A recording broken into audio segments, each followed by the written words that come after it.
black magic, human sacrifice and the usual smattering of urchins, rickshaw pullers and elephants. If you get put off forever, we won't blame you. Which is why the Indian government spends millions of dollars every year just to correct the Indian typecast and get the tourists thronging. Brand equity at these times, only on Times Now Weekend. 8 p.m. 30 news stories in 30 minutes. The power-packed primetime format that's hard-nosed about hard news with Rahul Shivshankar. And put the same slot. Snapshots. Weeknights at 8, only on Times Now. Be direct with the news. Brought to you by Didamas, brings you Raksha Bandhan collection with complimentary cufflinks and Rocky ensemble. Global news Always has an Indian connection.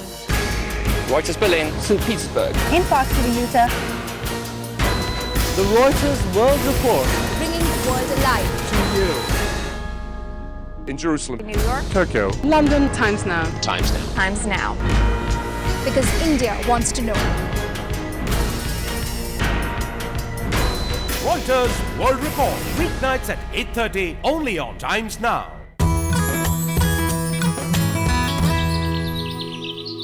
A midlife crisis can make some men blow up their life savings on a spanking new car in their 40s. Others might court younger women in extramarital flings. And then there are some who quit high-flying jobs to set up home in Goa, like Sudeep Chakravarti. Perhaps I think what happened is, in my particular case, is that maybe things happened to me very quickly. I've been an editor for a very, very long time. I think my midlife crisis I think for me began when I was I was about 34, 33, 34, when I got into a situation saying, okay, I've been there, done a heck of a lot. Now what the hell do I do? And I was in a situation where, on the one hand, I was sort of making pots of money, getting pots of promotions. I think there came a time when, with all the new things that I was doing, which was keeping me going, keeping my energies really, really high, making me work, I don't know, 10, 12, 14, 16, 18, sometimes 24/7. You run out of things to do sometimes because your mind is in a churn, you want to do things very quickly, very fast, and the world you wish adapts around you. But sometimes organizations cannot keep up. And then in my mind it started slowing down, saying that, look, am I better off doing things on my own? And a few key incidents in my life took place as almost a series, which sort of drove me to that. I decided to get married, which many people thought I never would. Then my wife and I had a daughter. My daughter was, I think, a day old, and she was in a crib. And I was on the bed in this private hospital room, on my laptop, writing a memo to my boss, at that time Arun Puri, but don't tell him I said that, saying, "Dear Arun, to Arun from Sudeep, this is about this new editorial project that we wanted to talk about." And, she cried or gurgled or, some rubbish like that. And I just said, I'm such an idiot to be doing this. I mean, it just didn't seem like the right thing to do. But I think that night, as I wrote that memo, somewhere at the back of my head, something switched off. And I said that, look, I just got to get the hell out of here, ASAP. Very quickly after that, about a year later, my father passed away. It was bizarre. I was cremating my father and I forgot to switch off my mobile phone. So I was getting calls from the office saying, "Sudeep, hi, can we talk about this? Are you free?" I said, "No, I'm burning my father." And by then I was feeling sickened by this whole, rigmarole perhaps. After that, it started building up and I changed jobs. What role did your spouse play? What did your wife, how did she interact? I think an absolutely priceless role. She would try and tell me that, you should try and calm down. And I would say, I don't need to calm down. I'm just perfectly all right. What the hell do you think? And you don't know how to deal with people anymore. What do you mean I don't know how to deal with people anymore? I'm dealing with 80 people at work. I'm running teams. I'm the boss, And when I simmered down, I'd feel quite stupid. So she wrote out this thing with me. And she kept saying, leave your job. And that's exactly what I did. I asked my wife and I said, look, do you mind if I take a break? She says, what do you want the break for? I said, I just need the break for myself. And maybe if I get the break for myself, I can be there for you, which I haven't been thus far. And I was really scared my daughter would start calling me uncle. I think that sort of went sort of bling over there for me. And so I talked to her and she was game. And Shobna Bhartiya, who's my boss, I just went to her one day and said, Mrs. Bhartiya, I'm leaving. So she said, where are you going? To the Times of India. So I said, no, I'm going to Goa. I decided to opt out of a high pressure, high paying, high powered job into a low pressure, not so low paying kind of situation. People say, do you have a midlife crisis? I said, I know I'm middle aged, but I don't know about crisis. I'm a journalist, author, editor, gypsy, God knows what. Dr. Rukshida, is this how typically a man reacts when he's going through a midlife phase? What is fundamental is the discontentment. You're not content with anything. Everybody thinks that, oh, if you're talking about menopause, especially male menopause, it's more psychological. No, it's not. Because the body is going through physical changes as well. Is it that typical of the phase for a man, of that midlife phase? For anyone, for that matter. It's just more pronounced in different ways for a woman and different ways for a man. The discontentment is the underlying factor. People tell you, what are you cribbing about? You know, your life is good, your life is perfect, you have a great wife, you have a great child, your career couldn't be better. And you're like, yeah, you see that, but I'm just not happy. And that confuses yourself as well. Why am I not happy? I'm supposed to be happy, I'm supposed to be content. I absolutely agree that there is a sense of turmoil which, when another person cannot perceive the way you're feeling it, which, way Anjana mentioned, I mean, it can be, I don't think in that it's a gender specific thing, it's a person specific thing. You're not understood. And I've had friends tell me that, you're a complete idiot to walk away from what you are.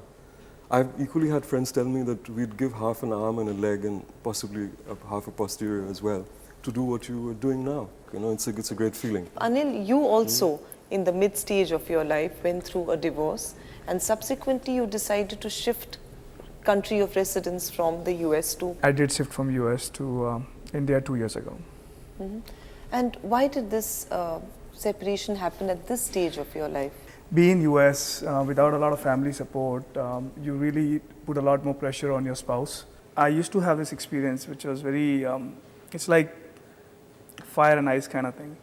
You go to work, you have an image which is very successful, rewarding, and then you come home and sometimes you feel like, what am I doing? Because maybe the spouse is not as supportive or they don't understand.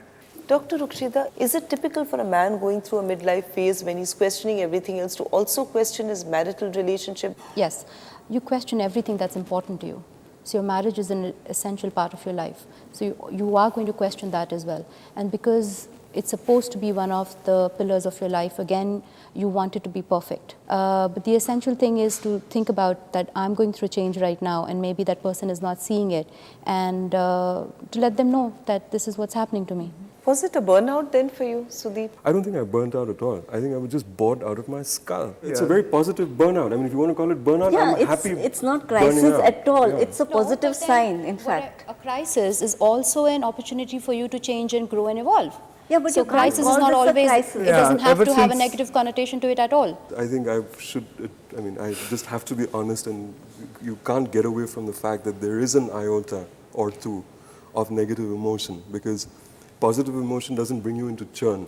Negative emotion does. I think I have to be very honest and admit to that. When you're positive about everything, then you're living in this la-la land, Well, there is if you're honest about it, I will have to admit that there have been negative tendencies or emotions or even a grain of something there which sparks something. No regrets? None whatsoever. Midlife crisis need not be inevitable.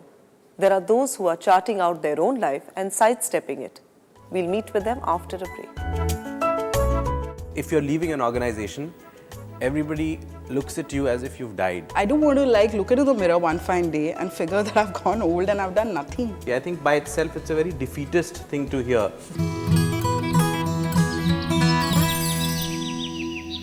प्यार, इजहार और फिर क्या तुम मुझसे शादी करोगे?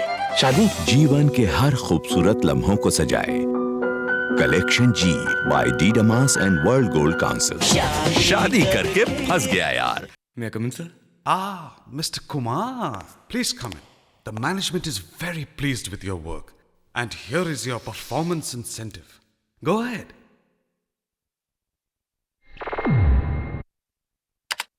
If you have a reason, we have the job. Timesjobs.com. The twirl of celebrityhood. One wrong turn and the mask may slip. So they always put their best foot forward and never miss a step. Unless they're in a space of their own, a space that I am privy to. If you want an insight into the rich, the powerful and the famous, join me, Lilette Dubé, every weekend on Times Now. By invitation only, at these times, only on Times Now Weekend.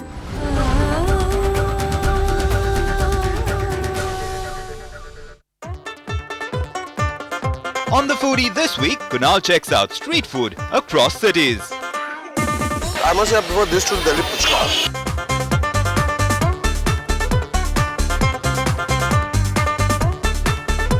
You put tomato sauce in it for some reason, but it tastes damn nice.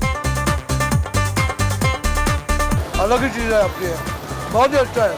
The Foodie at these times, only on Times Now Weekend. Brought to you by Sangini Diamond Jewelry, जो जीवन भर साथ निभाए. नया सनफी sweet and salt, कुछ मीठे मीठे सपने, कुछ नमकीन सच.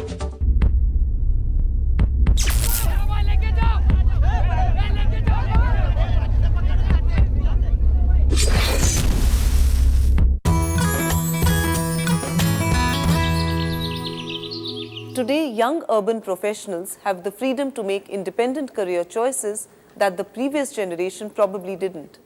Before they burn out completely, they are making life-altering decisions that can give midlife crisis a complete miss. Right, Mohit? I was working for quite a while for a television channel, and after being in the industry for almost close to 9 years at that point in time, I said thank you. And you know, it's very strange that everybody who if you're leaving an organization, everybody looks at you as if you've died.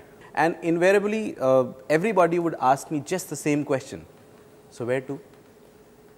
I mean, where are you joining? Which channel are you joining? Is the salary better? Bigger post? And I would say, no, I'm not joining a channel. I'm not going for a bigger salary. I just want out. I had quit a stable job to go nowhere according to them. So as a result of which people really thought that I was stupid.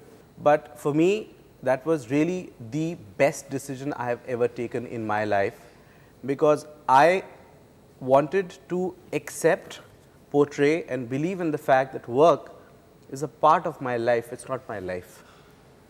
And I honestly firmly believe in the fact, you know, that people, when they say, fine, we will hire you, but you're on 6-month probation with us.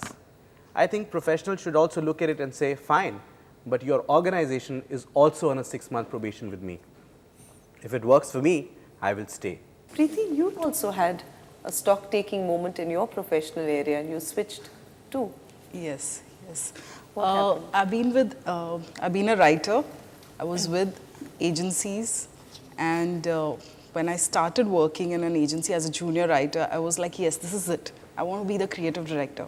And it started. And you know, it's one phase after another. You switch, you get promoted, you grow. And somewhere along the line, there were times when one of my very close friend was getting married, and I was supposed to go for her wedding. I couldn't go for the wedding. There were times when I would miss out on birthdays, on functions like this.